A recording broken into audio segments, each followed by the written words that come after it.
Olá, boa noite. O ND de hoje vai falar sobre cirurgia bucal e a gente conversa com o Dr. Alexandre Augusto Benetton, médico especialista em cirurgia bucomaxilofacial. Boa noite, doutor. Bem-vindo. Obrigado. Boa noite, Roberta. Boa noite a todos. O que seria um especialista em cirurgia bucomaxilofacial? A cirurgia bucomaxilofacial é uma especialidade que cuida dos maxilares, da face como um todo, tanto na porção funcional quanto estética. Tem muita gente que sofre com esse problema, doutor? Sim, são vários os problemas dessa área, né? E estima-se que de 2 a 4% da população tenha algum problema relacionado à alteração do crescimento dos ossos maxilares, né? Da maxila, que é a parte superior, e a mandíbula, que é a parte inferior. Só para a gente ter uma ideia um pouquinho melhor como é que seria isso, aquele crescimento, entre aspas, desordenado, né? Às vezes o maxilar inferior vem para frente e vai para o lado. Isso. Esse tipo de situação? Exatamente, esse tipo de alteração do crescimento ósseo, né? Não é uma deformidade adquirida, é uma deformidade da formação da pessoa. Então pode ser que a mandíbula cresça demais para frente, pode ser que a mandíbula cresça menos do que deveria, então fica-se com uma mandíbula pequena. Ela pode crescer lateralmente, crescer mais de um lado do que do outro, e não só a mandíbula, também a parte superior, a maxila. Então ela pode crescer demais, crescer a menos do que deveria, ficar atrofiada, ficar estreita. E geralmente essas deformidades dentofaciais, que são assim chamadas, que envolvem os maxilares, os dentes, lógico, e a face, elas muitas vezes estão combinadas. Então existe uma deformidade tanto na parte inferior quanto na parte superior. E isso dá para se perceber já na infância? Sim. Quando que surge essa deformidade? Geralmente essas deformidades são genéticas, né? E isso percebe-se aos olhos de um especialista, de um profissional bem treinado, ao redor de 5 a 8 anos já é possível se perceber. O leigo nem sempre percebe isso, a não ser quando a deformidade é muito gritante, é uma deformidade importante, aí o leigo também consegue perceber, mas o especialista ele é apto a diagnosticar isso entre os 5 e 8 anos. E a tendência é que esse problema ele seja acentuado na adolescência por conta do crescimento. Sim, por conta do crescimento. Leigos e não leigos percebem o problema. Aí todo mundo acaba percebendo, né? O que acontece se você observar a cabeça de uma criança, inclusive de um recém-nascido, o crânio ele já é quase do tamanho de um crânio adulto. O que é pequenininho é a face. A face tem um volume bem pequeno. E a face se desenvolve demais durante o crescimento da criança e os estirões de crescimento, eles alteram muito a face da pessoa, né? Então, nesses estirões de crescimento que vem um alarme, que vem a percepção de que realmente existe alguma coisa errada. Mas o profissional treinado consegue diagnosticar isso bem precocemente. E aí, nesse momento, então, é que entram as cirurgias ortognáticas. Ortognáticas, o nome é difícil. Os nomes né? são complicados, o nome né? é difícil, né? Ortognática, o orto quer dizer reto, e gnáticos vem de maxilares. Então, é uma composição para dizer maxilares retos, né? Então, sim, daí que vem esses problemas que são as deformidades dentofaciais, né? Dessas alterações, geralmente de caráter genético. Para quem que está indicado? Para quem tem esse tipo de problema, então? A cirurgia, sim. A cirurgia é indicada para quem tem essa alteração, que muitas vezes ela está associada com uma alteração funcional, ou seja, com um problema de saúde já, né? Então, a pessoa acaba desenvolvendo distúrbios nas articulações da mandíbula, que são as articulações temporomandibulares, ATMs. Então, um funcionamento errado dos maxilares, né? Por eles estarem desalinhados em tamanhos incorretos, acabam desenvolvendo alterações na função da articulação. E então, elas são geralmente seguido por muitas dores, por estralos, por reabsorção de articulação, uma série de problemas, né? Problemas de deglutição, problemas de mastigação, problemas de respiração bucal que alteram a parte respiratória do paciente e também problemas psicológicos, né? Porque você tem um adolescente num desenvolvimento de face complicado, isso muitas vezes vem com algum probleminha associado, né? As crianças não conseguem lidar bem com isso. Muitos adultos também não, mas os adolescentes principalmente. O famoso bullying, né? Exatamente. Deve ser exatamente, bastante comum. Você exatamente. teve algum caso, sim, que lembra essa situação? Sim, tem bastante, né? Tem muitos casos que as crianças chegam. Os adolescentes, já que quem vem para mim já são os adolescentes, que essas cirurgias elas não podem ser feitas na infância, né? A gente só pode operar esse tipo de situação quando termina-se o crescimento.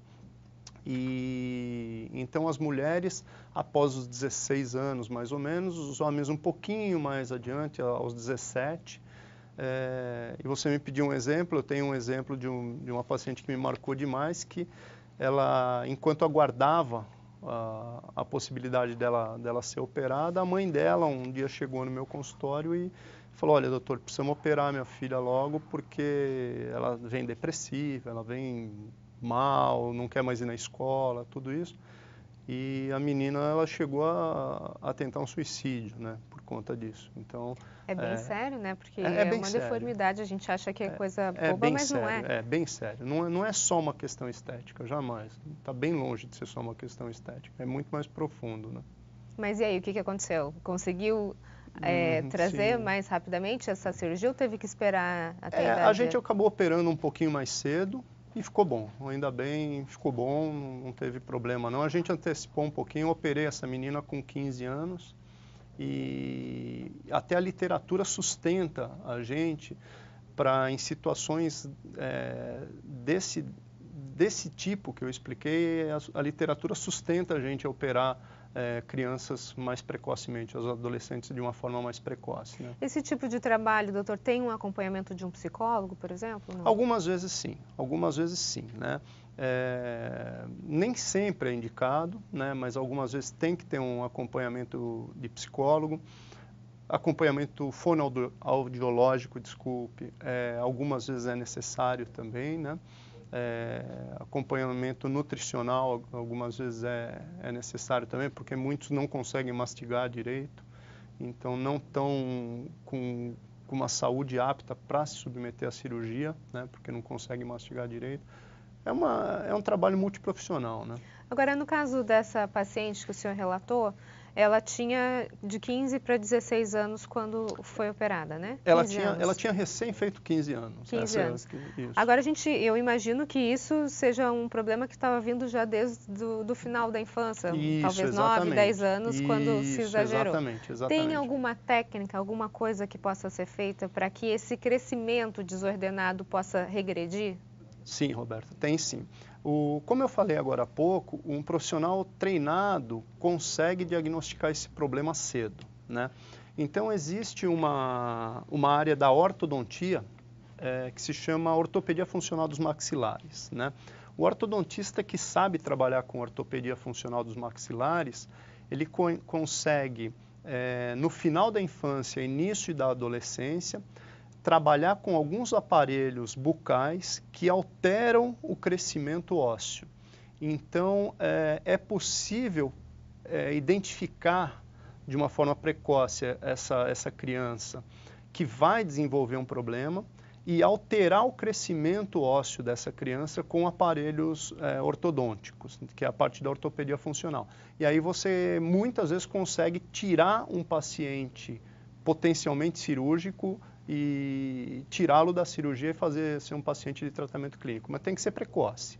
No máximo até 10, 12 anos, a ortopedia funcional, a partir dessa idade de 12, 13 anos, já é muito difícil ter um resultado de sucesso. E a gente consegue esse retrocesso em quanto tempo depois de diagnosticado e iniciado esse tratamento? Depende do grau de deformidade, né? E depende da memória genética, né? Tem pessoas que essa deformidade ela é tão acentuada e ela tem uma memória genética tão forte que ela vai ter que ficar usando aparelho até o final da adolescência, né?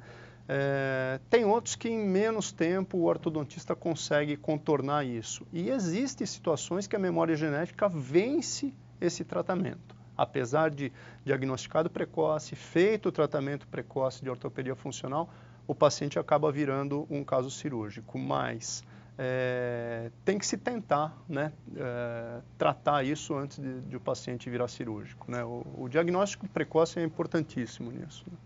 Okay, no próximo bloco a gente continua a falar sobre cirurgia bucomaxilofacial. Nós voltamos em instantes. Até já. Você quer mais programação, mais imagem, mais empolgação na sua casa? Chegou o novo pré-pago da Claro TV. Esse aparelhinho aqui vai levar muito conteúdo para sua casa. Com ele você tem um monte de canais. Tem muito filme, série, esportes, programas infantis, tudo com uma imagem linda. E sabe o que mais? Claro TV pré-pago não tem mensalidade. Você recarrega quando quiser e puder. Se interessou? Ligue para 0800 205 1155. Essa caixinha mágica é toda sua por 12 de R$ 8,00, com antena com tudo. Quer na sua casa? Ligue agora para 0800 205 1155. Vai em alguma loja da Claro ou em um ponto de venda perto de você e pede Claro TV pré-pago. Leve essa empolgação para sua casa. É novo, é empolgante, é inteligente. Claro, você merece o novo. Notícias em Debate está de volta e o nosso assunto de hoje é cirurgia bucal e a gente conversa com o Dr. Alexandre Augusto Benetton, que é médico especialista em cirurgia bucomaxilofacial. Doutor, a gente estava falando sobre as cirurgias ortognáticas, complicado o nome, né? Existe alguma contraindicação? A contraindicação seria um paciente que não está apto para submeter uma cirurgia sob anestesia geral, é uma cirurgia de nível hospitalar, né? É um paciente que tem algum problema sistêmico que o impeça de passar por uma cirurgia desse porte, né? Para isso é feita uma avaliação médica antes, né? São pedidos exames, dependendo da idade, varia o exame da necessidade do paciente, mas geralmente os pacientes que submetem a isso são pacientes mais jovens e eles não... É raro ter contraindicação, é muito raro. E a recuperação, como é que é? Hoje evoluiu muito, né? Essa cirurgia, quando eu comecei a operar ortognática há 25 anos atrás, os instrumentos eles eram muito mais rudimentares, o que a gente usa para fixar os ossos, que são plaquinhas e parafusos de titânio, antigamente eles eram muito mais grosseiros, tudo isso evoluiu muito, né? Então, no passado, a gente cortava os ossos, para você ter uma ideia, com martelo e cinzel. Martelo e cinzel, é como talhadeira mesmo, isso lá no passado. Aí a gente passou a usar broca, aí passamos a serra, e hoje a gente já usa motor ultrassônico. Então, isso faz a cirurgia se tornar muito mais rápida e menos traumática. Então, dessa forma, a recuperação hoje ela é muito melhor do que era no passado. No passado, os pacientes ficavam com os dentes amarrados, os dentes superiores amarrados no inferior. O paciente ficava um mês e meio com bloqueio intermaxilar, o nome é esse. Então, ficava com o dente amarrado e só tomava suco, né? Hoje o paciente sai da cirurgia de boca aberta. No dia seguinte o paciente está comendo. Lógico que não, vai comer uma alimentação, né? Lógico, não dá para ir no churrasco, mas o paciente está comendo. Em uma semana o paciente já está comendo macarrão, arroz, purezinho, uma carne moída, né? E no mesmo dia o paciente já está movimentando a boca. Evoluiu muito. Teve já algum caso de alguém que não gostou do resultado? Olha, graças a Deus eu ainda não tive isso, né? Alguns colegas relatam isso, né, de pacientes que não gostaram. O que já aconteceu comigo é que alguns pacientes precisam de apoio psicológico no pós-operatório, alguns deles não se reconhecem após a cirurgia. Então, se olham no espelho, muda muito, muda demais. Eles se olham no espelho e falam quem que está aí, né? Então, precisa de um apoio psicológico. Não é uma grande frequência isso. Os pacientes gostam muito do resultado disso. É uma mudança para muito melhor. Mas isso pode acontecer sim. E isso a gente tem que explicar muito bem para o paciente antes de operar. Tem limite de idade, doutor, para fazer essa cirurgia? Não tem limite de idade, não tem limite de idade. Meu paciente com maior idade que eu operei tinha 59. Né? Eu lembro bem dele, inclusive um paciente de Santos. Esse é o meu recordista de idade para ortognática. Ele demorou porque estava com medo? Ele não sabia que o problema dele poderia ser corrigido através de cirurgia. Quando ficou sabendo, ele decidiu operar. Agora, o senhor tocou num assunto que é a ATM, ATM, sim. E a DTM, que é a disfunção, né? Isso. Muita gente tem esse problema, às vezes, por Sim. estresse. O que ocasiona isso, doutor? A ATM é uma articulação do temporal com a mandíbula, a ATM, né? E ela é uma articulação muito delicada, é uma articulação pequena, né? E é a articulação que mais mexe no corpo da gente. Por exemplo, estamos conversando, a minha ATM não para de mexer, né? Cada vez que a gente fala, que a gente deglute, que a gente mastiga, essa articulação ela está mexendo, né? Ela tem uma característica de ter um menisco, que é uma cartilagem, uma fibrocartilagem entre o osso temporal, o osso da cabeça e a mandíbula, igual a gente tem no joelho. A gente só tem menisco no joelho, na ATM e na articulação do externo com a clavícula. E muitas vezes, por uma função errada da mastigação ou por um estado de tensão muito grande do paciente, o paciente passa a apertar muito os dentes, né? Tem uma função exagerada dos músculos da mastigação, dos músculos do masseter, do temporal e dos pterigoideus. E esse menisco, ele acaba por se deslocar, então a articulação começa a trabalhar com o menisco que existe entre os dois ossos mal posicionado. E aí vem dor, vem estralo, vem limitação de abertura. Zumbido, pode ser zumbido, tontura? O zumbido, Roberta, geralmente não é relacionado com a ATM. O zumbido geralmente é de uma parte otológica mesmo, é uma parte do ouvido mesmo, né? Por isso é muito importante a gente sempre trabalhar em conjunto com o otorrino. Né? Aquelas placas, doutor, elas ajudam ou atrapalham? Sim, elas ajudam bastante. As placas, é aquela história, você atira de um lado para acertar do outro, né? A placa você coloca entre os dentes, né? E o fato de quando os dentes vão tentar se encaixar para fazer um apertamento ou bruxismo ou ranger os dentes e exista o anteparo da placa entre os dentes, a musculatura acaba se relaxando. Então é um efeito indireto. Então você tem um relaxamento da musculatura do complexo maxilomandibular que muitas vezes melhora o quadro de dor do paciente, né? No próximo bloco a gente fala sobre estética facial. Nós voltamos em instantes. Até já. Notícias em Debate está de volta. A gente fala agora sobre estética facial. Conversamos com o médico especialista em cirurgia bucomaxilofacial, Dr. Alexandre Augusto Benetton. Doutor, eu queria falar agora sobre essa questão de estética facial, que é algo que está muito procurado, né? Se fala de botox, se fala de preenchimento. Exatamente. Virou moda, todo mundo agora. Virou moda. Agora todo mundo tá mexendo com isso, né? Todo mundo está nisso. O apelo estético tá muito forte hoje, né? E os resultados são incríveis, né? A gente consegue realmente resultados fantásticos com isso. Complicado que tem muita gente fazendo, muita gente com uma formação bem precária mexendo com isso. Então, ao mesmo tempo que a gente tem resultados fantásticos, a gente tem tido complicações bastante frequentes e graves, né? É importante achar um profissional credenciado para isso. Um profissional bem formado para isso, né?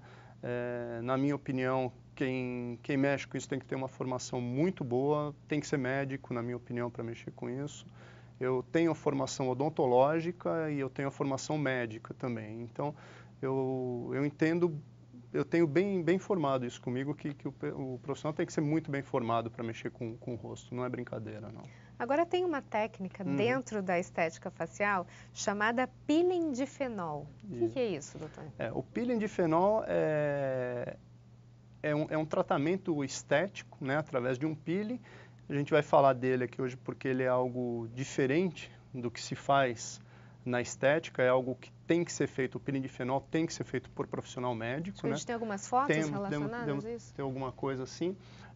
Ele é um peeling que trata a pele bastante envelhecida, né? Ele trata aquela pele que já tem bastante ruga estática, ou seja, essas rugas que não saem, que elas estão presentes mesmo quando o paciente não está se expressando, né? Não está rindo, não está chorando, ela está lá. Está paradinho e já está ali, né? Então, esse peeling, veja como ela tem bastante ruga já na região periorbital, na região das bochechas, na região malar, né? o olhinho um pouquinho caído, tem uma imagem a seguir que mostra um pouquinho melhor a parte dos olhos dela. E esse peeling, ele... Essa imagem? Isso, olha ali, como o olhinho dela já está bem craquelado, a gente chama assim, né? Esse peeling, ele agride bastante a pele. É um peeling que só pode ser feito no inverno. O paciente tem que se abster do sol por 2 a 3 meses, né? Porque é um peeling sol profundo. pode queimar. Ele é chamado de peeling profundo, né? O sol, ele pode causar manchas no pós-operatório, né? Então, aí olha, ela está se preparando. Aí ela está em preparo, exatamente. Tem que passar por um preparo antes, né? O paciente tem que usar alguns produtos por quase um mês. O paciente tem que ter o quadro nutricional dele bem avaliado, né? Para submeter a isso. Aí, o dia seguinte é o primeiro pós-operatório do peeling de fenol. É um peeling que causa um edema facial muito grande. É uma cirurgia, então, né, doutor? Olha, não. A gente aplica um peeling, a gente aplica produto no rosto, mas a gente tem que encarar isso como uma cirurgia sem corte, né? Porque o pós-operatório é um pós-operatório cirúrgico, só que ninguém cortou essa paciente, ninguém deu ponto nela, nada disso. Mas é uma agressão muito grande. Falando essa de uma imagem... forma leiga, ela foi queimada. Não, mas é uma queimadura mesmo, queimadura. é uma queimadura, é uma queimadura controlada, né? Aí ela está no terceiro dia de pós-operatório, de pós-peeling, até a gente fala pós-operatório mesmo, né? Já é o terceiro dia de pós-peeling, tem um edema na pálpebra grande. Aí a gente já está no 7º dia de pós-procedimento, você vê uma pele novinha vindo ali embaixo das crostas, né? As crostas, elas não podem ser retiradas. E vem vindo uma pele bem novinha, com bastante crosta. Do outro lado dela, a gente percebe que tem uma crosta grande, olha ali, né? Isso tem que cair sozinho, mas você veja, Roberta, que já é uma pele bonitinha que tem ali embaixo, né? Tá vendo uma pele de neném embaixo, Exatamente, né? A gente fala isso, uma pele de neném. E esse paciente tem que ser acompanhado muito de perto pelo médico. Não é um paciente que você faz isso e esquece dele. Você tem que acompanhar muito de perto esse paciente por mais ou menos uns 2 meses, né? A gente está no finalzinho do programa, doutor. Riscos? Risco é hiperpigmentação ou cicatriz, né? São esses aí os principais riscos, né? E aí é a pele da mesma paciente e um controle já de 6 meses pós-procedimento, ó, que pele bem rejuvenescida, né? Outra do pessoa. Outro lado, outra pessoa, a região dos olhos que tem na próxima imagem fica, ó lá. Outra pessoa. Não foi feita cirurgia nessas pálpebras, né? A única coisa que ela fez aí que mascarou um pouquinho foi que ela pigmentou a sobrancelha, né? Mas não tem cirurgia nessa pálpebra dela, né? Então, rejuvenesce bastante, né? Tá aí uma dica, então, para quem quiser fazer uma estética facial diferente. Isso, diferente. Doutor, muito obrigada pela sua participação. Eu que agradeço a oportunidade. Muito obrigado. Boa noite. Notícias em Debate fica por aqui. Uma ótima noite para você. Até mais.